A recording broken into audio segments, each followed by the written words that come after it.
ഇന്നത്തെ നമ്മുടെ സ്പെഷ്യലേ എരിവും പുളിയും ഒന്നും ചേർക്കാത്ത സേമിയ കൊണ്ടൊരു കുമ്പിളപ്പമാണ്. അതെ, ഈ സേമിയ കൊണ്ടുള്ള കുമ്പളപ്പം കഴിച്ചിട്ടില്ല. ഞങ്ങൾ അമ്മയൊക്കെ ചക്കപ്പഴം ഇട്ടുള്ള കുമ്പളപ്പം നമ്മൾ സ്ഥിരം ഉണ്ടാക്കുന്നത്. ഇത് ഈ കാസർഗോഡ് ഭാഗത്ത് കടകളിൽ കിട്ടുന്ന ഒരു കുമ്പിളപ്പമാണ് സേമിയ കൊണ്ടുള്ള കുമ്പിളപ്പം. എടാ, നിനക്ക് മധുരം ഇഷ്ടമല്ലേ? മധുരം വെച്ചുള്ളതായാലോ. അവന് അടയൊക്കെ പൊതുവെ അടയും കുമ്പിളപ്പ ഏറ്റവും കൂടുതൽ തിന്നുന്നത് കുഞ്ഞിക്കണ്ണനാണ്. ഇവിടെ കുഞ്ഞിക്കണ്ണനും നമ്മുടെ ക്യാമറാമാനുമാണ് അതിൻ്റെ എല്ലാ ആൾക്കാർ അല്ലേടാ. നിനക്ക് എന്നോടൊരു സന്തോഷമില്ലാത്ത അച്ഛമ്മേ, ഇത് കാസർഗോഡ് ഭാഗത്തൊക്കെ ഇത് അടയായിട്ടാണ്. നമ്മളൊന്നും കൂടെ പരിഷ്കരിച്ച് അതിൽ കുമ്പളപ്പം. പിന്നെ ഈ പഴം ചേർത്തും കുമ്പളപ്പം ഉണ്ടാക്കും. നമ്മൾ പഴം ചേർത്തുണ്ടാക്കാറുണ്ട്. ഇതിൽ പഴം എല്ലാം ഉണ്ട്. അപ്പൊ ഇതിനുള്ള സാധനങ്ങളൊക്കെ ഒന്ന് കാണിച്ചേക്കാം. പുത്തായിട്ട് ഫാമിലിൻ്റെ പുതിയൊരു വീഡിയോയിലേക്ക് എല്ലാവർക്കും സ്വാഗതം. ഇതിന് വേണ്ടത് പഞ്ചസാര, കശുവണ്ടി, ഉണക്കമുന്തിരി, തേങ്ങ, സേമിയ, ഏത്തപ്പഴം, പിന്നെ പിന്നെ പിന്നെ കുമ്പളപ്പത്തിൻ്റെ ഇല, എടനയില, കറുകല എന്നൊക്കെ പറയും ഇതിനെ. ആ ഇലയും കൂടെ വേണം. അതെ, ഈ പാത്രത്തിൽ 2 പാക്കറ്റ് കശുവണ്ടി തിക്കി കുടഞ്ഞ് ഞാൻ കൊള്ളിച്ചിരുന്ന കശുവണ്ടിയാണ്. ഇതിപ്പോൾ അതിൻ്റെ പകുതി ആയിട്ടുണ്ട്. ഇത് തേരുന്നതിനിപ്പുറം നമുക്ക് സേമിയ കുമ്പിളപ്പം ഉണ്ടാക്കാം.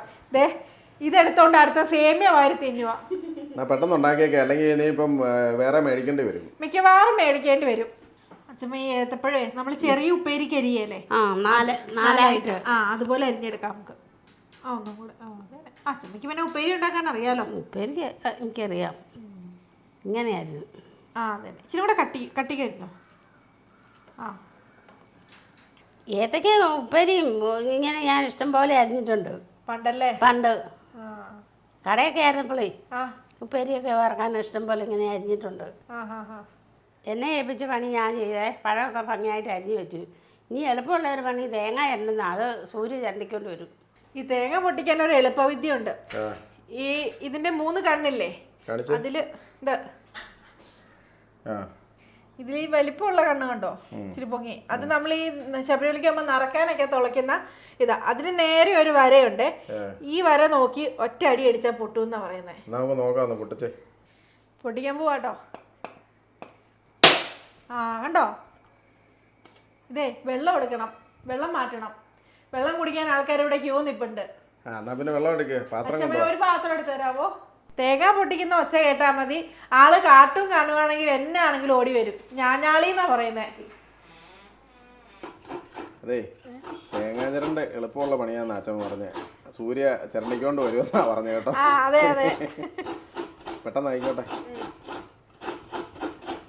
നമ്മൾ പഴവും അരിഞ്ഞു കഴിഞ്ഞു, തേങ്ങയും ചിരണ്ടി കഴിഞ്ഞു.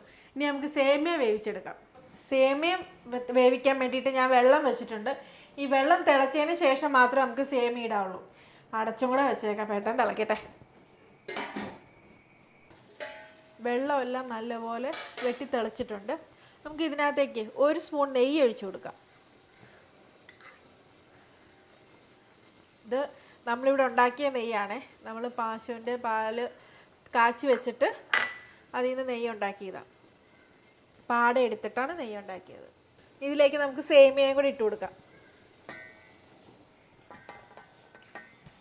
ഇത് നല്ലപോലെ ഒന്ന് വേവിച്ചെടുക്കണം. ഒരു തുള്ളി ഉപ്പും കൂടി ഇട്ട് കൊടുക്കണേ. എന്നിട്ട് ഇളക്കി നമുക്ക് വാങ്ങാറായി. വെന്തു, സേമിയ വെന്തു. ഇതേ നമുക്കൊരു അരിപ്പ പാത്രത്തിലോട്ട് ഊറ്റാം. എനിക്ക് ഇതിനകത്തോട്ട് ഊറ്റി വെക്കാം. ഇതെങ്ങനെ ഇരുന്ന് കുറച്ചും കൂടെ വെന്ത് പോകും. അതിനുവേണ്ടി നമുക്ക് ഇച്ചിരി തണുത്ത വെള്ളം ഒഴിച്ചു കൊടുക്കാം ഇതിൻ്റെ മണ്ടയിലോട്ട്. അപ്പോഴേ ഇത് വെള്ളമൊക്കെ ഒന്ന് ഊർന്നിറങ്ങട്ടെ. അന്നേരത്തേന് നമുക്ക് അതിൻ്റെ അടുത്ത പരിപാടിക്ക് പോവാം. നമ്മുടെ കശുവണ്ടിയും മുന്തിരിയും ഒന്ന് വറുത്തെടുക്കണം.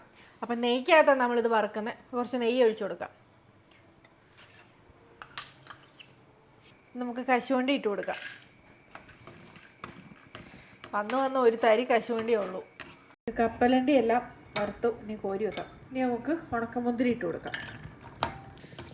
നമ്മുടെ ഉണക്കമുന്തിരിയും റെഡി ആയിട്ടുണ്ട്. ഇതും കോരിയെടുക്കാം.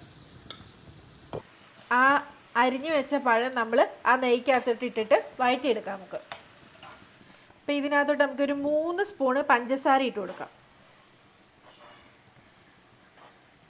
മതി. പഞ്ചസാരയും കൂടെ ഇട്ട് കൊടുത്തിട്ട് നമുക്ക് നല്ലപോലെ ഇളക്കിയെടുക്കാം. പഞ്ചസാര പഴത്തിൻ്റെ അളവനുസരിച്ച് വ്യത്യാസം വരും. അപ്പം നേരത്തെ ചേർത്ത് എനിക്ക് കുറവാണെന്ന് തോന്നി, അതുകൊണ്ട് ഞാൻ 2 സ്പൂൺ കൂടെ ചേർത്ത് കൊടുത്തു.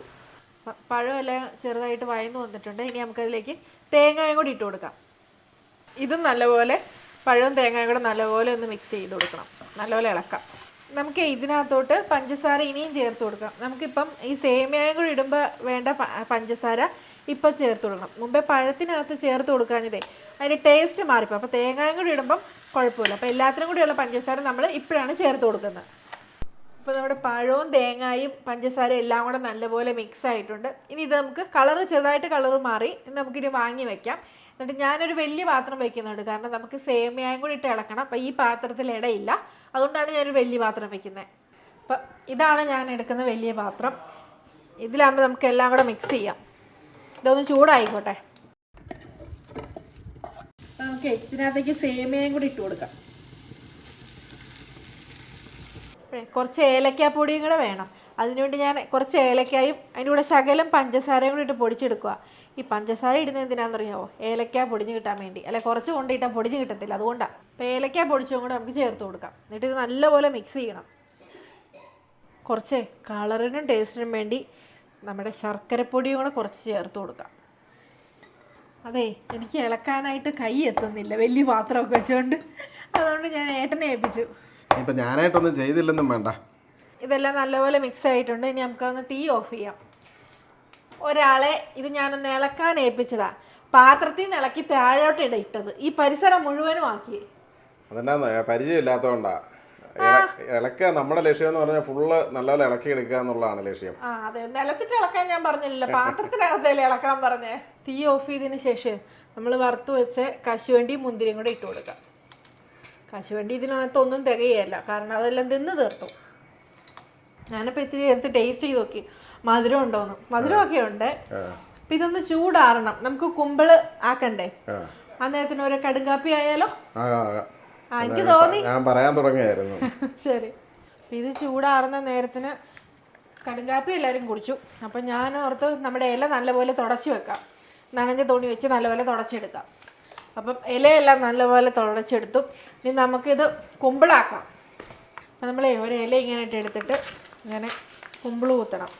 ഇങ്ങനെ കുമ്പിള് കുത്തുമ്പോൾ ഇറുക്കിലിയൊന്നും വേണ്ട. ഇങ്ങനെ ഈ കുമ്പിള് കുത്തിയിട്ട് ഇതിനകത്തോട്ട് നമ്മുടെ സേമിയ എല്ലാം കൂടെയുള്ള മിക്സ് വെച്ചിട്ട് ഇതുണ്ട്, ഇതിൻ്റെ ഞെട്ട് ഇതിനകത്തോട്ട് കയറ്റി വെച്ചാൽ മതി. കണ്ടോ, അവിടെ ഇരുന്നോളൂ. ഞാൻ ഇലയൊക്കെ എടുത്തുകൊണ്ട് തുടച്ച് നല്ല ക്ലീനാക്കി കൊടുക്കും. ബാക്കി പണിയെല്ലാം സൂര്യയൊക്കെയാണ് ചെയ്യുന്നത്. സൂര്യയൊക്കെ എന്ന് പറഞ്ഞാൽ സൂര്യൻ ജലജയും. ഈ ഇലയിൽ ഉണ്ടാക്കുന്നതിനെ പ്രത്യേക ടേസ്റ്റ് അല്ലേ. ഇഡ്ഡലി പാത്രത്തിൽ വെള്ളം ഞാൻ നേരത്തെ വെച്ചായിരുന്നു, അതെല്ലാം നല്ലപോലെ ചൂടായി. ഇനി നമുക്ക് ഇത് വെച്ച് കൊടുക്കാം ഓരോന്ന വിധം. ഇതിപ്പോൾ എല്ലാം നല്ലപോലെ അടുക്കി വെച്ചു. ഇനി നല്ലപോലെ വേകുന്ന വരെ നമുക്ക് ഇഡ്ഡലി പാത്രത്തിൻ്റെ അടച്ചു വെക്കാം. അപ്പം ഇത് കുറച്ച് നമ്മൾ എടനയിലയിൽ അപ്പച്ചമ്പയിൽ കുമ്പിളുണ്ടാക്കാൻ വെച്ചിട്ടുണ്ട്. ഇനി നമുക്കിനി വാഴയിലയിൽ ഒരു അടയും കൂടെ ഉണ്ടാക്കാം. ഇത് സേമിയ മിക്സ് വെച്ച് നമുക്ക് വാഴയിലയിൽ ഒരു അടയും കൂടെ ഉണ്ടാക്കാം. ഇതേ വാഴയിലയിൽ ഇങ്ങനെ വെച്ച് നമുക്ക് ഒരു സൈഡ് മടക്കി അങ്ങനെ അട ഉണ്ടാക്കാം. എന്നിട്ട് ഞാനിത് ദോശക്കലയിലാണ് ചുട്ടെടുക്കുന്നത്. ഇങ്ങനെ ഇത് 2 രീതിയിലും ഉണ്ടാക്കാം കേട്ടോ. വാഴയിലയിലും ഉണ്ടാക്കാം, നമ്മുടെ ഇടനിലയിലും ഉണ്ടാക്കാം. അപ്പോൾ ഈ വാഴയിലയിൽ ഉണ്ടാക്കുമ്പോഴേ ഈ ഇടനില 2-3 കീറി, അധികം ചെറുതാക്കാതെ കീറിയിട്ടാൽ ഈ ഇടനിലയുടെ ടേസ്റ്റും മണവും ഇതിനും കിട്ടും. ഇത് വാഴയിലയിൽ ദോശക്കല്ലെ വെച്ച് ഇങ്ങനെ ചുട്ടെടുത്ത അടയായി, ഇടനിലയിൽ ഉണ്ടാക്കിയ കുമ്പിളുമായി.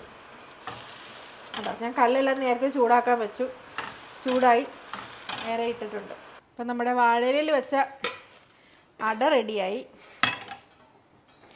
നമ്മുടെ കുമ്പിളപ്പം റെഡി ആയിട്ടുണ്ട്. നമുക്ക് തീ നിർത്തിയിട്ടൊന്ന് തുറന്നു നോക്കാം. ഇത് തുറക്കുമ്പോൾ നല്ല സ്മെല്ലാണ്. ഇതും റെഡി ആയിട്ടുണ്ട്. അപ്പോൾ നമ്മുടെ 2 വിഭവങ്ങളും റെഡി ആയിട്ടുണ്ട്. ഇനി ഇത് ടേസ്റ്റും കൂടെ ചെയ്യണം. അപ്പോൾ ദേ നമ്മുടെ അടയും കുമ്പിളും റെഡിയായി. ഇനി ടേസ്റ്റ് ചെയ്താൽ മതി എല്ലാവരും കേട്ടോ. ഇടനയുടെ നല്ല ടേസ്റ്റ് ഉണ്ട്. ആണോ? കുമ്പിളപ്പം നല്ല ടേസ്റ്റ് അല്ലേ? വേറൊരു രുചിയല്ലേ ഇതിന്? അതെ, നല്ല രുചിയാ. ഈ വാഴയിലയും കൂടെ നോക്കിയാ ചുമ്മാ. വാഴയിലടേന്